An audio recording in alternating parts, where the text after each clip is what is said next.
Jeopardy music is playing in my head. I'm like, do, do, do, trying to just fill the empty space. Absolutely love it. That's so funny. Maybe we should do that. Maybe we should figure out how to keep that up. Wonderful. Hello, everyone, and welcome to our weekly Power Lounge. This is your place to hear authentic conversation from those who have power to share. My name is Amy Vaughan, and I am the owner and Chief Empowerment Officer of Together Digital, a diverse and collaborative community of women who work in digital and choose to share their knowledge, power, and connections. Join the movement at www.togetherindigital.com. Did any of you know that the willingness to support organizational change collapsed from 74% of employees in 2016 to just 43% in 2022? Today, we're going to delve into the drastic decline in employee willingness to support organizational change and explore the indispensable role of human-centered change facilitation with our guest, Jenny Magic. Jenny is the founder and lead strategist of Build Better Change. With nearly 2 decades of marketing transformation experience, Jenny is renowned as a marketing therapist, two of my favorite things collapsed into one, for her expertise in revitalizing dysfunctional teams. As a certified professional coach and external practitioner of the Fearless organization, she utilizes facilitation skills to instigate tactical consensus in areas crucial for sustainable change. In collaboration with Melissa Brecker, Jenny co-authored Change Fatigue, Tips for Teams from Burnout to Buy-in, which was released last May. Welcome, Jenny. We are so excited to have you here with us today to talk about change fatigue. Thank you. I'm thrilled to be here. Yeah, I am so excited to dive into this topic as someone who is a big advocate of change. In fact, our couple of episodes in the last few of our season 2 had a lot to do with adopting and Yeah. taking in change and internalizing it. What I love about today's conversation is we're going to talk about how to externalize it, how to get that buy-in from others. But first, as I mentioned, I loved this duo combo title of marketing therapist. I'm curious, how does your unique perspective contribute to revitalizing dysfunctional teams? And what insights does this sort of a role take in creating organizational change? Absolutely. When one of my clients called me that, I just snagged it because it feels Right. so authentic with the work that I do. So, the way that I like to think about that phrase is that successful therapists tend to try to get people to a same sides approach. And I think that label, the same sides approach, is really significant in whatever context you're talking about. Yes. So like if a therapist is working with like partners or families in conflict, the thing that they're trying to do is to get people to see each other's perspective and sort of admit that maybe the other side isn't trying to be mean or evil, but like they're just human and they have their own reasons for their choices. Because marketing transformation, all transformation is full of unknowns and uncertainty, people bring their humanness to these challenges. And the thing is, if I were to say, picture a job interview or picture someone negotiating for a raise, I bet that in your mind, you picture two people across the table from each other and they each want something and they're each kind of trying to get something from the other. And that mindset is actually how a lot of leaders approach change. They go in and they like make a case for change across the table from the employees who, just by being across the table, they sort of put on their like jury hat and evaluate the arguments and like poke holes and look for reasons that the storyline might not be authentic. And just that setup, that dynamic is actually really unproductive for anybody trying to do anything as a team. So when we get people to sit on the same side of the Mhm. table, the organizational change can just flow, or at least start to have authentic conversation about what we're trying to do, which I think is like really essential as a foundational element. I love that. Yeah, because it's almost like right out of the gate, we're creating separation physically, which creates some emotionally, right? And Yeah. then we're also, what I kind of heard was that sometimes when we know change is upon us and we need to implement it, we almost become defensive before we've even Yes. stepped out of the gate. Yeah. I don't even have to name a specific change you might be facing, but if I say, hey, guess what? Change is coming. Yeah. None of us are like, yay, that sounds great. For the most part, we're like, oh, what now? Uh-huh. Right. And even if it's a great idea, there's that initial like human preference for the status quo. Absolutely.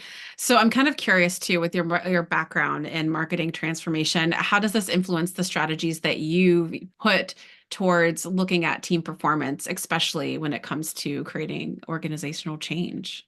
Yeah. So my specialty for the last almost 20 years has been personas and journey mapping and audience identification, and really trying to get organizations to think with empathy about their end user, their customer, their clients, whatever.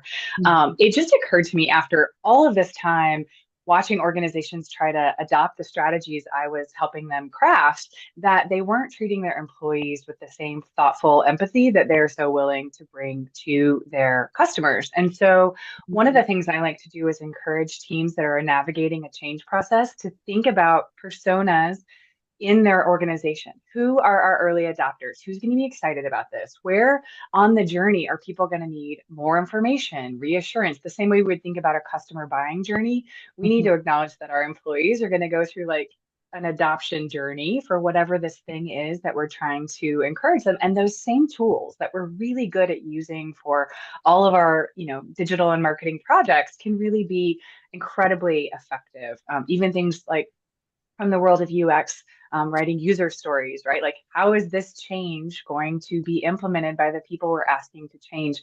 Our employees deserve that same empathy that we're willing to give our clients and customers, especially if we want to make this as smooth and painless as possible. That's amazing. So essentially what I'm hearing is that you, through the efforts of creating marketing transformation, you are not just looking at what it is what you're handing over and what transformation you're creating, but adoption, right? Like, what's the point of creating any sort of transformation if it's not adopted? It's just going to be dead in the water. And it sounds like it's like a bit of your marketing background and expertise that's allowed you to sort of adopt those practices and put them into the play of organizational change, which I love that. That's so creative. And was that something that kind of just struck you at once? Was it something that came over time? And how has it kind of evolved your business and the work that you're doing?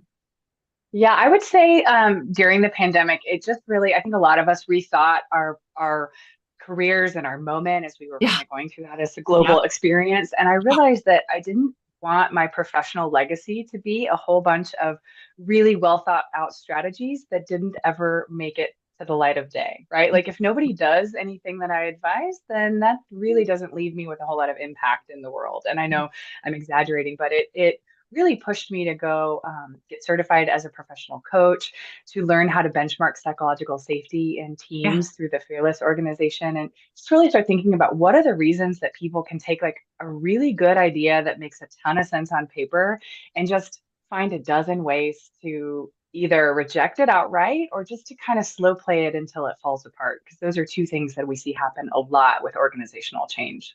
Yeah, I love it. That's fantastic. I like to joke and say that we all went through a COVID life crisis with ourselves, with our businesses, and we just kind of faced with the mortality and such a big, huge shift in society. We all had to reevaluate a lot of things Yeah. in our lives. And on that note, I kind of wonder if this contributed to it as well, based on the stats that I shared at the opening of the episode. The fact that the decline of employee willingness to support organizational change seems that's a huge jump. Why do you Yeah. think that is? And could you share an example that maybe highlights this decline and its real world impact? Because yeah, it seems legit. Yeah. Well, I mean, absolutely to your point, I think the pandemic was a key factor there. So the stat is that 74% of employees were willing to support organizational change in 2016, and that number is now down in the 40s. I think it's 46% at the Yeah. last study from Gartner. And I think in a lot of cases, employees worked incredibly hard to, quote, keep the company afloat in the pandemic. Nobody really knew what was coming next. And so we had parents who were, homeschooling in one corner and, just really working themselves to the bone to do what needed to be done. And when everything kind of shook out, I think the end result for a lot of companies was record profits, right? Like we had a lot of organizations that anticipated bumps and really put everybody on the high alert to show up. And then in fact, everything was we made it work. We hybrid worked our way through this or remote worked our way through this situation.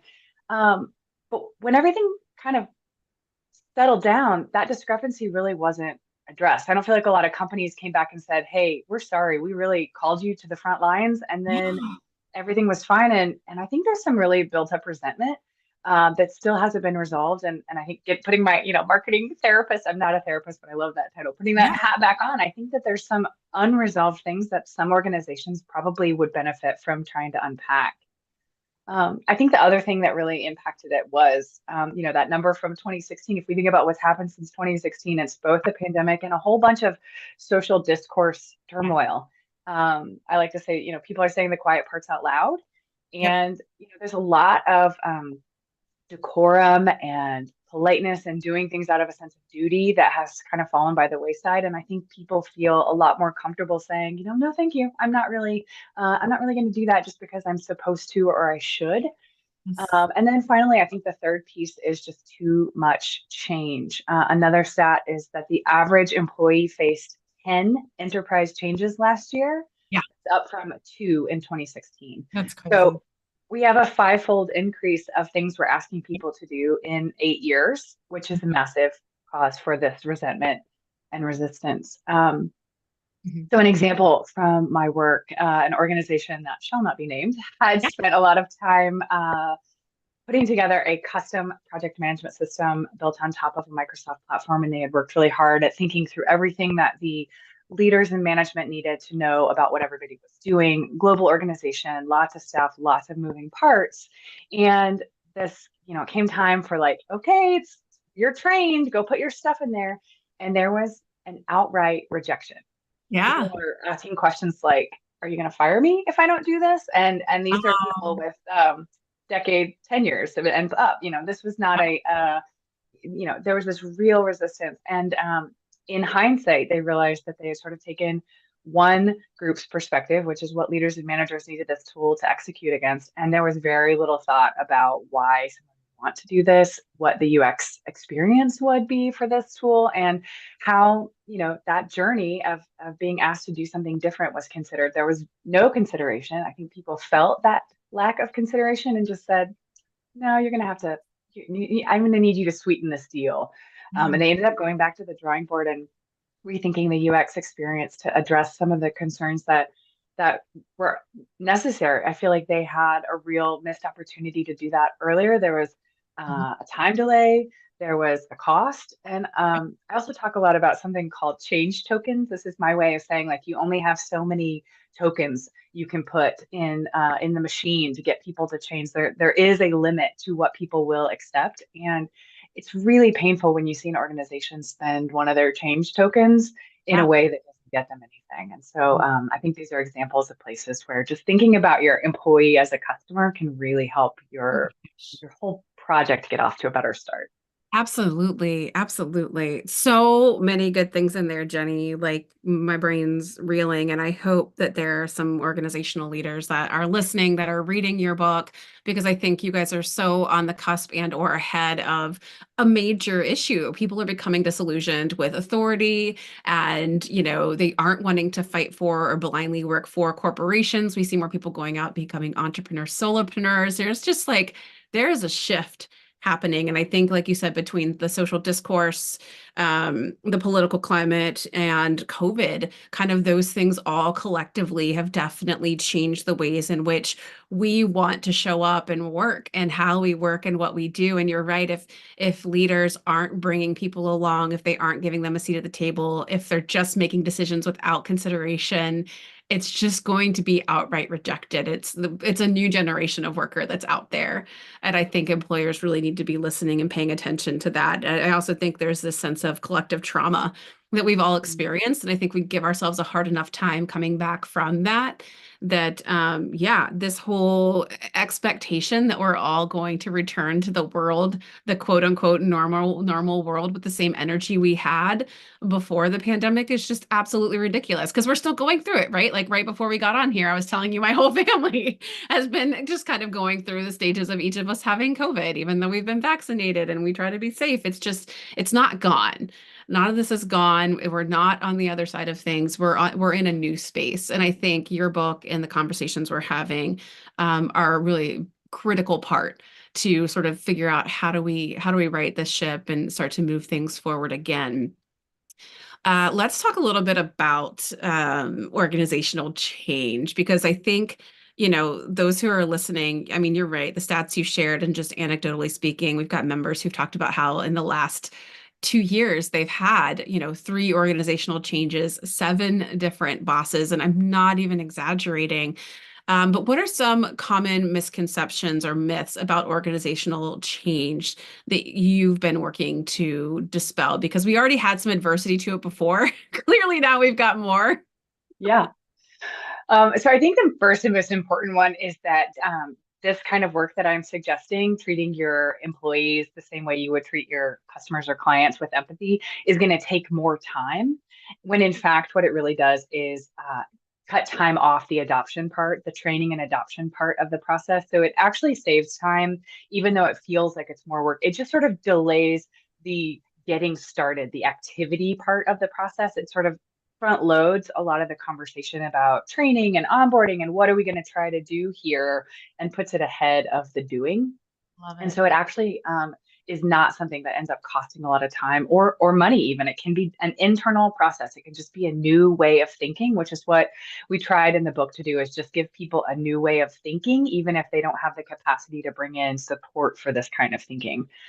Um, the second myth is that I'd like to dispel is that people don't want to work, or that they're just trying to sabotage your projects, or that there's some sort of like negativity that is making your projects fail. I think or we know from a whole bunch of psychological study that humans are wired for purpose and Mhm. community. They are not happy phoning it in or pawning work off on others. They get to that point when something has gone wrong and they are not in a healthy, safe space. There's resentment or there's frustration or whatever. So if you're seeing those kinds of behaviors, it's a signal that there's something kind of wrong. If you get people what they need to do their job and what they need to succeed, and it's aligned with where they're trying to go, you get amazing energy. People love working for purpose and doing something that aligns with their own goals and that they believe in. So it is not them trying to sabotage. Um, I think finally, I would say how you ask is just as important as what you ask. We've been talking about that. Um, Again, going back to that like family therapist kind of context that I think we can all really understand intrinsically. Mhm. In real life, when partners or parents start expecting compliance instead Yeah. of collaboration, Yeah. then you get a struggle. Like you absolutely get a struggle. And I don't know why we would assume it's any different at work. Yeah. So there may be an org chart saying that you're in charge and leaders are at the top and employees are at the bottom. But if organizational change isn't treated as a same sides of the table partnership, then you're just asking for failure. And something like 80% of change initiatives fail, which is a Yikes. dramatic, painful number. And that is a ton of wasted effort and wasted change tokens that we don't have to spend. Yeah, I love that. I think it's so true that that mindset trap of us versus them comes in both directions. Those are great examples. Thank you for those. All right, let's talk a little bit more about change fatigue because it is obviously a nuanced challenge. Can you dive into a little bit of what part human-centered change plays into it? That's definitely a term that you use often in the book, and I'd love to kind of Yeah. expound on it some more. I love it. So we titled the book Change Fatigue because that is really like such a real experience people are having. But what we're really trying to get people to understand is that the opposite of change fatigue is active alignment. This sense of having a shared vision that we all trust and agree to, and having the bandwidth and motivation to work on that vision. So when we're all in agreement with what we're doing and excited to head in that direction, we're actively listening to each other and aligning sort of in a moment by moment, day in and day out kind of way. Um, you get shared vision when you allow open conversation on organizational goals. What is it the organization is trying to achieve? Is it a good idea? Um, is this one of those things that's only benefiting the shareholders and the employees are like super not interested in doing it? Like, what is it that we're trying to do? And is that shared vision really there? And you get motivation when you allow open conversation about personal goals. So where do people as individuals want to grow? What are their passions? What are they trying to achieve? The intersection of those two is powerful magic. Yeah. Trying to move forward without either of those things is a recipe for failure. So we know that motivation without shared vision is fast mistakes. Yeah. And shared vision without motivation is collective inertia. Mhm. And I think everybody can sort of relate to those ideas of fast mistakes where we're just diving in and like trying to get things done. It doesn't really matter if it's the right direction. We just need to show progress in, moving versus the other thing, collective inertia, which is when everyone's like, yeah, we really ought to do something about that. But like, I mean, we could form a committee and maybe next fiscal, that kind of like slow drag when you don't have that motivation. Well, it definitely makes me think this is a great way to start to address. And I don't know if you have any insights or ideas to help as well. I mean, it's a little outside of change, but employee engagement. I hear so Yeah. much of that from employers now. They feel like they're struggling in that area. Do you feel like human-centered change is another place where you can make that sort of come back to? Absolutely. I just talked last month at Disrupt HR, talking to a whole Uh-huh. bunch of HR leaders Uh-huh. about this exact thing because I feel like the missing component of change is what our employees are trying to do as individuals, right? So we have these big organizational goals and we're just like plugging people in. I like to say that we shouldn't assign tasks based on availability. We should assign it based on ambition. Who is interested in moving this needle forward? It doesn't really matter where they sit in the org, like let's get the energy behind whatever it is we're trying to achieve. But if you're a lazy leader, you're just looking at the org chart and going, oh, that's a data project, it should be this person. Oh, that's a marketing project, it should belong to her.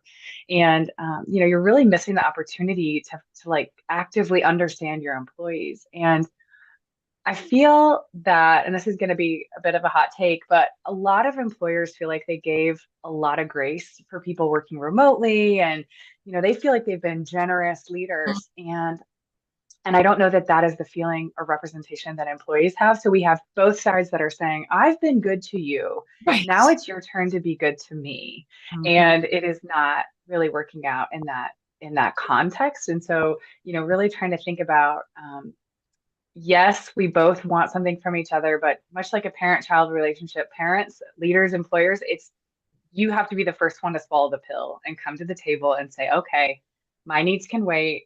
What Mhm. is it you need? How can I get to know what you need? And I Uh, think that a lot of organizations and leaders are having a really hard time, setting aside their own feelings that we should be back to normal and everything should be, we should be just operating the way it used to. They're having a hard time setting that aside and using this basic, simple, proven, historic approach of empathy to try to raise employee engagement. They're looking for every other solution except the obvious, proven one right in front of Well, because it takes time, right? And they don't understand, like you said earlier, that's one of the misconceptions, right? Is that the time you spend on the upfront, getting to understand people in that way, is going to create efficiencies and better results in the future. And I just want to come back for a second to that availability versus ambition. How different would your teams and your organization operate? How many more things would you be able to accomplish and actually achieve if that's the way you kind of looked at it? I think that's pretty like mind shattering. I loved that statement. I wanted to make sure I reiterated for anyone who maybe missed it because I think it is a different way of thinking. And yes, it's I want to see employers start to lean in to learn and know and understand the intricacies of their employees and their employees' lives. And it's interesting. Actually, it'd be a great complimentary episode for y'all to go back and listen to.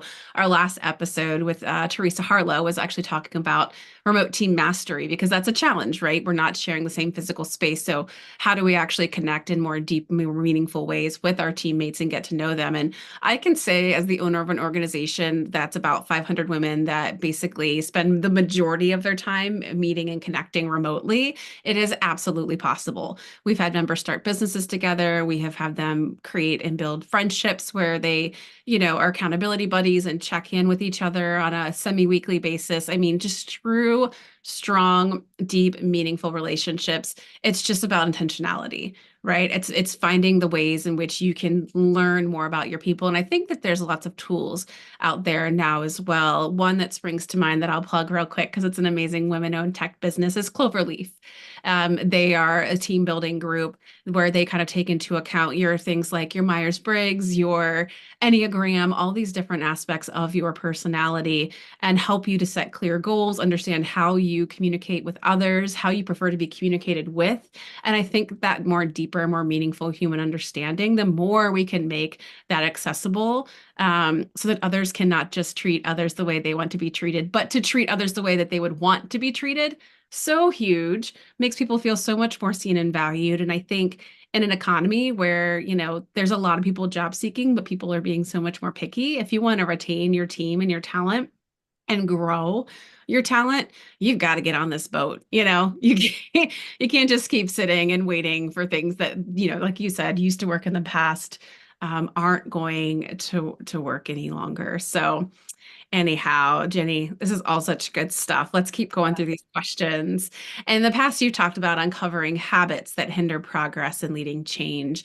Could you provide some examples of a habit that commonly hinders change efforts and how it can be addressed? Yeah, there are two thoughts that come to mind, and I would label them as habits of assumption more than habits of behavior.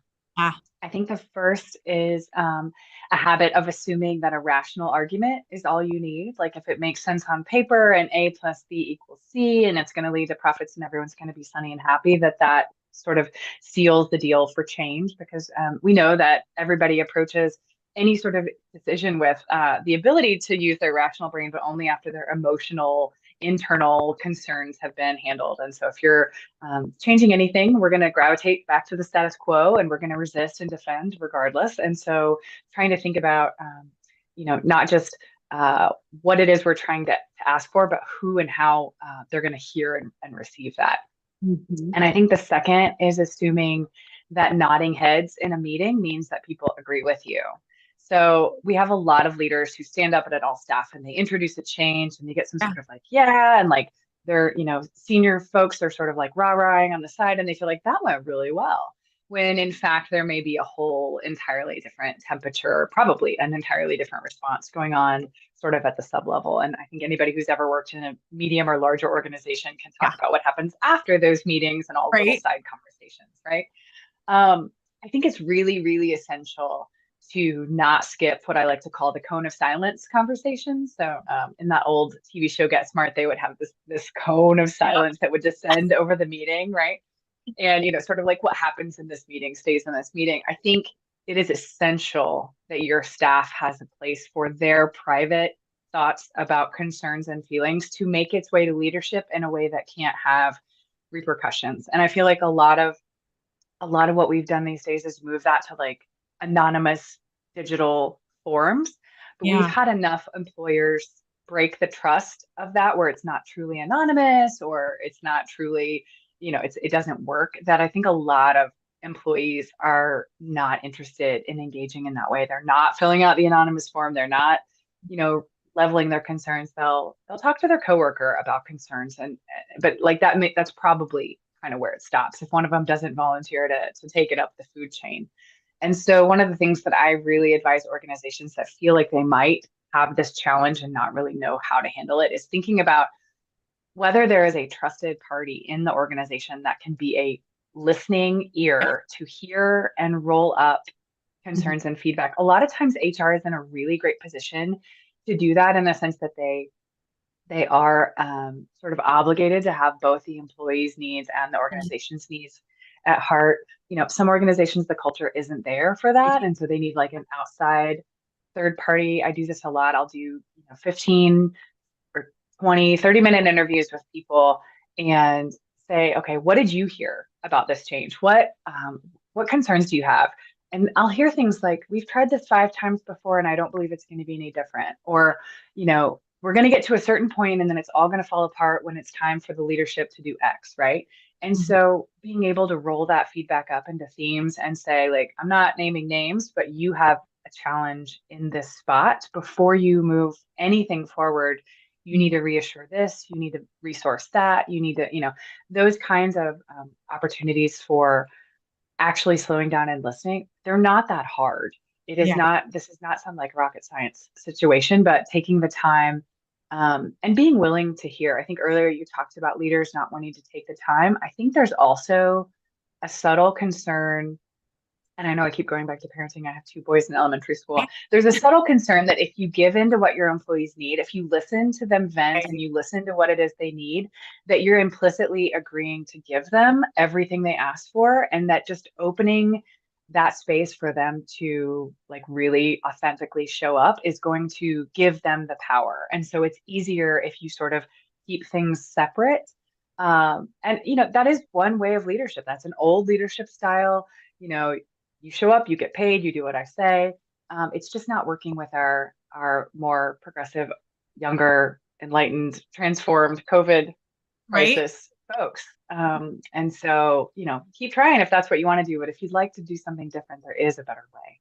I love that. I remember once I had a client when I was still working within an agency that did that. They created what was called a voices program, and they really looked for what Adam Grant would call disagreeable givers. He's got a whole book on it, Give and Take. If you're not familiar, I talk about him a lot because he's awesome organizational psychologist. I'm super fascinated by the work and the research that he's done, but really finding those voices, people who are there to disagree for the sake of giving. They're not there to take away. They're not, disagreeing for the sake of just being disagreeable. They truly do care. And they've got the ears and the attention of those who are on the ground, usually trying to do the work. And you're right. I think it's a challenge for any leader. And I can imagine it's even more so a challenge when you are fully remote to, create those spaces and places in which people have enough psychological safety and a sense of security in their jobs to be able to say something. So I can imagine for any leader, whether you're, a big company or even something small, to find ways to begin to implement that. I was kind of curious, and that was going to be a quick follow-up question. Outside of identifying kind of those voices and giving them a seat at the table, have you ever seen any other successful strategies for, especially if the culture's kind of been down in the dumps and you're now saying, yes, we want to hear your feedback. I think even in calls, right, you try to give that moment of pause and say, any thoughts, any feedback? And like you said, it's all the head nods, right? Like, Right. how do you get people to say something? Yeah, I think the main takeaway I would offer most leaders is to have those conversations before everything is decided. Mm, So if you present and say, we have a challenge, we think we've identified one approach. It looks like we might be going down this path, but we could also go down this other path. It's not decided yet. We're not sure. That will get feedback. People yeah, will have an opinion. You've given them something to respond to. When you say, we spent a ton of time thinking about a thing and it's decided and we're going down this path, everybody get on board. It feels a little too late to rock the boat. great And I point. think we're all thinking about our social capital when we raise our hand and say, I think there's a problem with your plan. We are risking a ton of social capital, Yes, yeah, often for very little, depending on the culture and the sure. experience they've had before, often for very little chance that it changes anything. And, there may actually be some negative impacts around that as well. So I think we have to um, open the door a little bit to the process and be comfortable as leaders letting things be undecided or unfinished or incomplete, and be willing if the team says, I know you think you've picked the right answer, but you absolutely haven't, to be willing to hear that and let their feedback mean something, because they're going to be thinking it whether or not you've given them the chance. And they're going to be able, in knowledge work, we like to say that in knowledge work, resistance is really hard to measure because we're not pumping out widgets on the factory floor. Like, we're all thinking and bringing our best ideas. When someone's like, yeah, that's a great idea. I'm gonna meet with Susan. We're gonna figure that out. And then the meeting keeps getting postponed for very good reasons. And 6 months later, nothing's happened. That's clearly someone who's not super connected and ambitious about what the thing is, but it's really hard to suss out and correct those plausibly deniable ways that we can sandbag, so to speak, the process. I love it. That's great. That's a fantastic answer. Thank you. I'm glad I asked the follow-up. That's super helpful. You also emphasize realizing one's capacity to influence change. So for those of us who are listening who are not in the role of leadership, so regardless of hierarchy, how can we each actively contribute to meaningful organizational change for those who are more motivated and ambitious about it? Yeah. I think there's two key ways that you can approach this. So the first is if you have the social capital and the capacity to sort of act in that regard when there's coworker conversations and you kind of get a sense that the tide is turning in one direction or the other, being able to say, "Hey, can I have a private conversation? I'm hearing some things and I would love to just put a bug in your ear that, I'm hearing some concerns we may be moving too fast, or the team is feeling like there may not be capacity to achieve everything, or we're worried that the budget might not support things. We're going to do all this planning work and then, it won't go anywhere." So being able to like put a bug in someone's ear and kind of urge the message up the food chain. Again, if you have the social capital and the willingness, that's not for everybody. Sure. I think the other piece is if you are seeing a change come down the road and you're in any way involved, bringing what we know about marketing and UX and project management to the planning phase and sort of um, leaning in with the intention of helping those concerns become uncovered just in the course of project planning can be Mhm. incredibly useful. This is a place where a lot of people are like, "Oh, Jenny's got it. She's running with that. I'll poke my nose in later." But that moment where we're just starting to figure out what the problem is and how the solution is going to come together is a great chance to be like, "Wait, how are our employees going to make time for this change? Let's go do some focus grouping." You can use the sort of standard project planning exercises to help surface the challenges, again, as if your employees were your customers or your clients, and this change that you're producing was the product or service that you're investing your time and energies, because to some extent it is, you're putting employee hours against this activity. Yes. I love that lens. It's so fantastic and so versatile. I love it.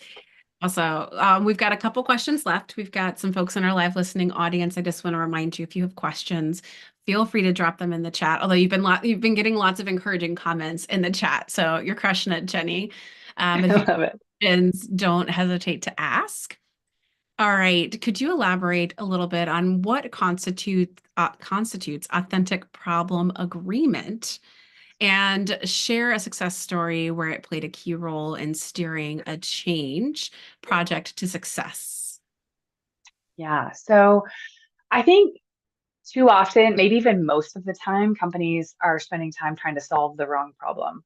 And that can be for a variety of reasons. It can be because the real problem feels too hard, um, or is maybe off the table for discussion. Maybe the real problem is a specific, caused by leadership problem that isn't Right? going to be Maybe it's a able you to be looked at. problem. Maybe it's a you problem, right? It can also be shiny object syndrome, right? Like we just got Oh, excited about a absolutely. thing and exactly. We're just like, "Oh, we need AI and everything that we do, all the things, right?" And so they're sort of chasing the wrong problem. And so one of the ways we like to work is just making sure that you have true, authentic problem agreement before anybody's time is invested in a solution. And it can feel like you're belaboring the point because people are like, "Yeah, yeah, of course we have a problem. Of course, AI is everywhere. We got to do it, right? That it's a given."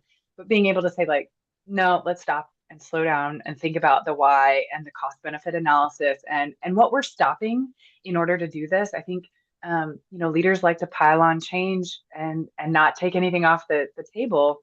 Right. And I like to ask, like, do you have employees that are just sitting around a day a week? Do they have 20% of their time to just like give to a new thing? Because if you have been maximizing their productivity and cutting headcount and having them do the jobs of those missing faces, there Yep. is not capacity for them to even think about whatever this thing is, even if it is a great idea. So, what are you taking off the table?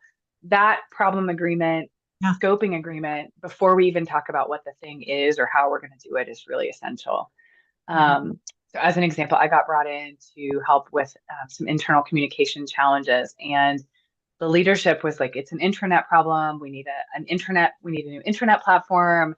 And they were jumping right into technology solutions and how AI is going to help solve all this problem. And I had to slow them down and really say, like, the real problem here, I think, is that our teams are siloed, both geographically and by function.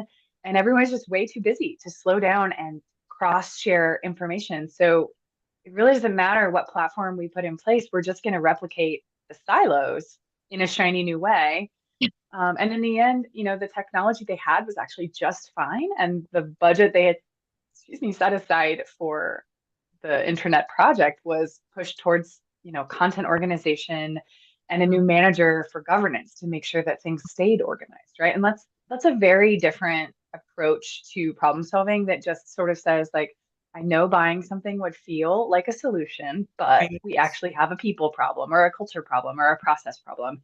And so much of the time, that's actually what's going on is there's underlying hard, difficult human things that need solving, and they don't have to get solved with a new platform, but Right. it's easier from a budget planning strategic perspective to just put, tool A solves problem B and call it a day. Oh, goodness. I'm just like wishing I could take your book and this conversation and send it to like every past company I've ever worked for because it's just, I love this idea of problem alignment because it almost takes it a step before the whole bringing them in before it's decided, right? Asking, are we actually addressing the right problem? Because as an employee, it is the worst thing in the world to be asked to put your time towards something that you don't think is broken. And then being asked to be the one to fix it. It's just the Yeah. most infuriating thing. And so, unless you can get problem agreement and alignment, you're not going to get people to buy in on how to go about fixing it. It's crazy. Right. It's crazy. So many years of effort and And special. so I know so often leaders want to like stand up and say, we're going to solve this problem. And then they delegate it to someone who actually doesn't believe in the problem or the solution. And that I've seen that fail so many times with the, senior leaders, like, I guess I'm supposed to launch a thing, Right. and it's just a lot of spinning wheels, a lot of wasted effort. And we just don't have the mental Mhm. capacity for wasted time these days. Like nobody does ever, but like especially now we have to cut that out of our script. I agree. And it does remind me too of a mantra of mine I've been clinging to lately, which is falling in love with the problem you're trying to solve, not the product you're creating or building. No matter what that is. So yeah, I love it. Monica was in our chat saying, I'm starting to think Jenny is inside of my head and can see out of my eyes to exactly what is happening within my org. I'm right with you. Oh, sorry, Monique. Sorry, I said Monica. Monique, same. Like you're bringing up stuff and I'm having these like mini flashbacks to just all of these moments and projects and times in which there was just always that friction and that conflict. And I spent a lot of my career being a middle manager, and I was very passionate about being there because it helped me kind of communicate to the top what was, needed to be shared with folks on the ground. And it made me not love things that were all things hierarchy, honestly. But this gives Right. me hope that maybe, those kinds of establishments can still exist and hierarchy can still be a thing, I guess, if we feel it's absolutely necessary. But creating more effective and efficient ways in which they can collaborate and work together. All right, we've got a few minutes left, and I've got a few more questions. Listeners, again, if you have any additional comments or questions, please feel free to add them in. Let's see. Let's talk about your book. As you showed earlier, for those who can't see, if you're listening to the podcast, don't worry, we're going to have a link to the book so you can get your own copy in the show notes. You co-authored the book Change Fatigue. What are some key messages or tools that you hope readers will take away to navigate the challenges of change fatigue more effectively, since we've proven without a doubt it's a thing?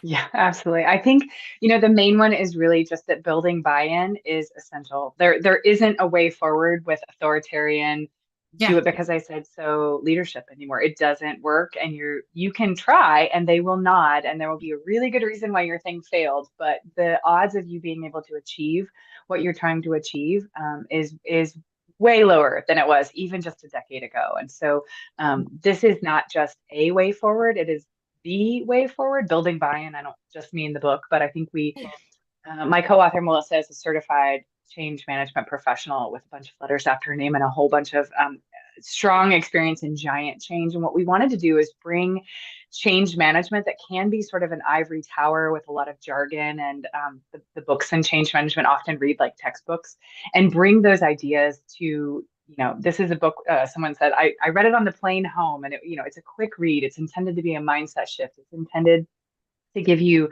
tools and ammunition to go into your organization and say, hey, I think there's a better way. Like we can do better, and it's not that much harder. It's not about a big investment. Mhm. It can save us time. It's going to be great. As a follow-up to the book, we actually launched an online course called Build Better Buy-In. It's also on the book's website. And with the intention of trying to say, okay, you loved what we said. you have a project coming up. What are the templates and the tools and the scripts? And like, how do you build this change in an organization? Because there's a whole bunch of stuff. We have a six steps to our change roadmap, and three of them happen before you start solutioning, right? So thinking about what it is you need to have in place to build buy-in before you get to the work of like pulling together a committee and taking time on people's calendars. These are really essential activities that are going to help you, save so much time or sometimes detour away from the solution. Like sometimes we've seen organizations do the problem alignment work and then go, actually, we're fine. We just need to rejigger this one little corner and we're going to be fine. So yeah. That's amazing. That's awesome. Well, I know I can't wait to dig in more. I'm going to check out the course as well. I'm going to share this with all of my friends who are still in leadership. Whether they want it or not, I'm going to be that little disagreeable giver. I'll be like, you're welcome. All right. Well, our listening audience doesn't seem to have any questions. So, Jenny, I just wanted to ask if you had any final advice or words of wisdom for our listeners. We covered a lot of ground here today, but was there anything in Right. particular you either wanted to reiterate or maybe share in addition to what you've already shared? It's all such good stuff. Yeah, no, I think I would just say that the one thing I would like for everyone to put on their 2024 resolutions list is to really examine your own motivations Mm. and what you're being asked to do. And if there's a gap there, to think about whether or not you can speak up or if that gap signals, a real disconnect, because it's not just causing you distress, it's likely causing the same kind of distress for your peers. And it's definitely contributing to your organization's ability to do what they're trying to do. So that distress is a signal that, there is something better that can be achieved. You don't have to live with that distress, that burnout, that change fatigue. And Mm. if you don't feel comfortable speaking up, it may be a sign that your organization has some psychological safety issues or that there's some leadership concerns. And, that can be an opportunity to say, hey, this project that's coming up that we are all dreading, crossing our fingers behind our back and hoping it goes away, maybe we could use some support. Like maybe we ought to think about this adoption piece or some change facilitation piece. And shameless plug, like this is what I do. I drop in on projects that are starting to go sideways and help them figure out which pieces need to sort of be amped up or plugged in or, or whatever. And I think it doesn't have to be me. There's a million people doing this kind of work, but just looking at what you're dreading and seeing if there's a way to add some of these exercises, techniques, and support so that that particular project is more successful and so that your team has new tools for next time to help that distress go down for future change. Because I don't think the pace of change is slowing down anytime Nope. soon. Unfortunately not. I love this. Thank you again, Jenny. So I do love that. As much as we've talked about external factors and change fatigue, there's so much that we have to work on and manage within ourselves. And I think goals and resolution alignment with what we truly value versus what other people think we should be doing. I mean, that's going to help that sort of disconnect that we're feeling. It's not on everyone else to solve for that. It's for us to do the internal work, figure that out, and then figure out how to bravely move forward. And I just have to say, I feel like you're just in your zone of genius, this combination of your unique gifts and abilities to be like a marketing therapist. Again, the great term. It suits you perfectly. Love the work that you're doing. So glad you got to come and have this conversation with us today. This is one of those podcasts I don't normally go back and listen because I don't want to listen to myself, but I might go back and listen just because I still feel like there's some things you said I want to like think through and work on and brainstorm on. This has been fantastic, Jenny. Thank you so much for your time today. Thank you. Such a pleasure. I always love talking with you. Fantastic. All right, everyone. Thank you so much for joining us. Don't know what the weather's like with you all, but it's January. It's been like wicked weather across the country. So stay warm, stay dry, stay safe. Enjoy your weekend, stay healthy, all that good stuff. And I hope to see you all next week, everyone. Take care. Thank you.